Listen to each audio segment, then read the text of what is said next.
31ની રાત્રે મોજ મસ્તી અને જશ્નમાં ડૂબેલા યુવાધનને સુરત પોલીસે આ વખતે મોટી ચેતવણી આપી છે। જો તમે નવા વર્ષના સ્વાગત માટે આયોજિત પાર્ટીઓમાં ડ્રગ્સ, દારૂ કે અન્ય કોઈ નશાકારક પદાર્થોનું સેવન કરવાનું વિચારી રહ્યા હોવ તો સાવધાન થઈ જજો। સુરત પોલીસ આ વખતે માત્ર લાકડીઓ સાથે જ નહીં પરંતુ હાઈટેક મશીનરી અને લેબોરેટરી સાથે મેદાને ઉતરી જશે। જો તમે નશો કર્યો હશે તો પોલીસ ગણતરીની મિનિટોમાં જ સ્થળ પર જ તમારો ટેસ્ટ પોઝિટિવ સાબિત કરી દેશે અને તમારું નવું વર્ષ ઘરના આંગણે નહીં પણ જેલના સળિયા પાછળ વીસશે। આ વખતે સુરત પોલીસની સૌથી મોટી તાકાત છે મોબાઈલ ફોરેન્સિક વાન। સામાન્ય રીતે કોઈ પણ કેસમાં બ્લડ કે યુરિન સેમ્પલ રિપોર્ટ આવતા દિવસો લાગતા હોય છે, પરંતુ આ વખતે ગાંધીનગર FSLની સ્પેશિયલ વાન સુરત આવી પહોંચી છે। સુરત પાસે અત્યારે આવી 2 અત્યાધુનિક મોબાઈલ વાન છે। આ વાનની ખાસિયત એ છે કે એક ચાલતી ફરતી લેબોરેટરી છે। જ્યારે કોઈ પણ પાર્ટી કે ફાર્મ હાઉસ પર દરોડો પાડશે ત્યારે આ વાન ત્યાં લાઈવ હાજર રહેશે।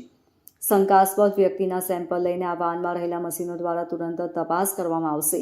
પછી ભલે તે કોઈ પણ પ્રકારનું સિન્થેટિક ડ્રગ્સ હોય કે દારૂ, મિનિટોમાં જ દૂધનું દૂધ અને પાણીનું પાણી થઈ જશે। સુરત પોલીસ પાસે આ વખતે માત્ર મોબાઈલ વાન જ નહીં પણ લેટેસ્ટ એન્ટી નાર્કોટિક્સ કીટ પણ ઉપલબ્ધ છે।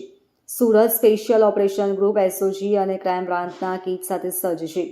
આ 2 કીટ એટલી પાવરફુલ છે કે કોઈ પણ વ્યક્તિએ ડ્રગ્સનું સેવન કર્યું હોય તો તેના સેમ્પલ લીધાના માત્ર 5 જ મિનિટમાં તે રિઝલ્ટ આપી દેશે। આ ટેકનોલોજીને કારણે હવે આરોપીઓ પોલીસને છેતરી શકશે નહીં કે મેં નશો કર્યો નથી। સ્થળ પર જ વૈજ્ઞાનિક પુરાવા મળતા હોવાથી પોલીસ તુરંત જ ધરપકડની કાર્યવાહી કરી શકશે। સુરત શહેરના રસ્તાઓ પર ટ્રાફિક પોલીસ અને સ્થાનિક પોલીસના જવાનો 300 જેટલા બ્રીથ એનાલાઇઝર મશીનો સાથે તૈનાત રહેશે।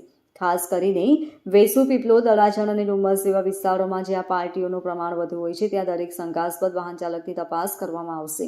આ ઉપરાંત સુરતની આસપાસના ફાર્મ હાઉસો અને ખાનગી આયોજનો પર પણ નજર રાખવા માટે હાઈ રિઝોલ્યુશન ડ્રોન કેમેરાનો ઉપયોગ કરવામાં આવશે। ડુમસ રોડ અને અન્ય શાંત વિસ્તારોમાં પોલીસનું ખાસ ધ્યાન રહેશે। Bureau report LK star news, Surat.